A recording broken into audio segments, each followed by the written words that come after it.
At the same time, though, volunteers are rushing in to help. Hawaii's governor said that at least 1,000 families and individuals have lost their homes. Now, relief workers are raising funds and helping them get the necessities they need to survive. Jason Jones is one of them. He arrived in Lahaina within 24 hours of the fire, and he's also the president of the Vulnerable People Project, and he's joining us right now live from Lahaina. Good morning, Jason. Thanks for joining us this late at night. Now, please start by giving us an update. How are relief efforts going? Well, the most successful relief efforts are the people from across the Hawaiian Islands have come together with the people of Lahaina. Yesterday, I run an organization that serves communities facing genocide and trapped in war, but I have never seen anything as powerful and as beautiful as what I witnessed yesterday.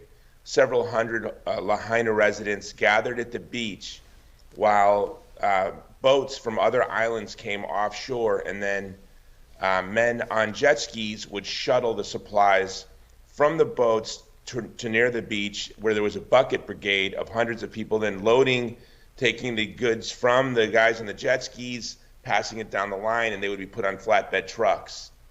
So the people, the community, has come together from across all of the Hawaiian Islands to serve the families of Lahaina. Well, that's one beautiful thing, how together they are and how much effort they put into helping each other. Now, you just said that it's the local relief efforts that are the most successful. What about, what are the challenges you run into then, not being local, while working on the relief efforts for them?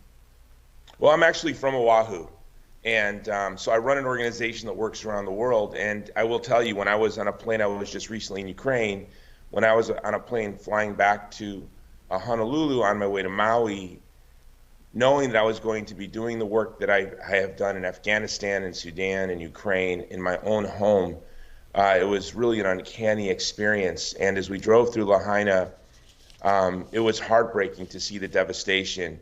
When we were at church serving food for the volunteers that helped us unload the boats, there was a little boy that the sorrow broke through, that was just sitting in the corner crying while his mother was trying to comfort him.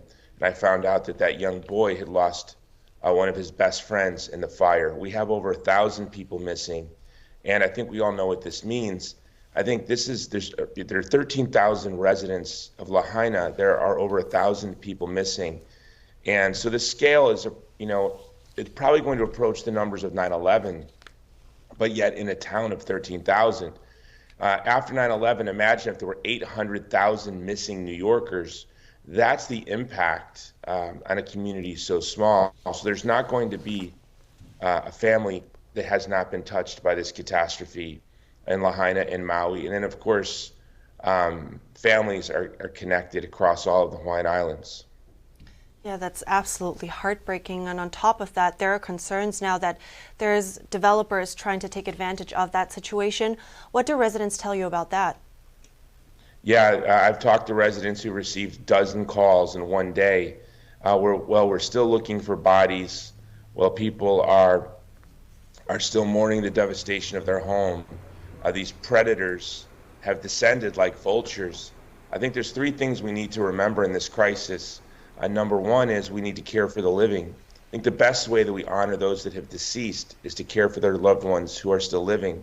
And we need to make sure that those who died in the fires receive a proper burial. In Hawaii, where there were Hawaiian graveyards, you still cannot build to this day.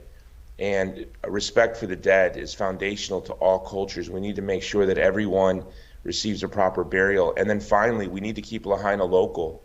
The Hawaiians, the native Hawaiians, who this has been their home, obviously, since 400 AD is when the first settlers arrived. And to the Kama'aina, those communities that were brought here in the late 19th century, the Filipinos, the Chinese, the Okinawans, the Japanese, the Portuguese, who all came to the Hawaiian Islands and knit together one of the most beautiful, unique communities in the world. We need to make sure that the Hawaiians and the Kama'aina are here, that this is their home, that when we rebuild Lahaina, we keep Lahaina local. And I think these should be the priorities. Now, we want to keep that in mind. And also, a couple more seconds before we have to go, how can people help from afar? Well, if you go to hopeforhawaii.com, you can make sure that we deliver all of the aid and support that the people of Lahaina need. And after that's taken care of, we're going to make sure that we pay for as many funerals as we can. Thank you so much. Hopeforhawaii.com. Thank you so much, Jason Jones. I really appreciate your sharing this with us. Thank you.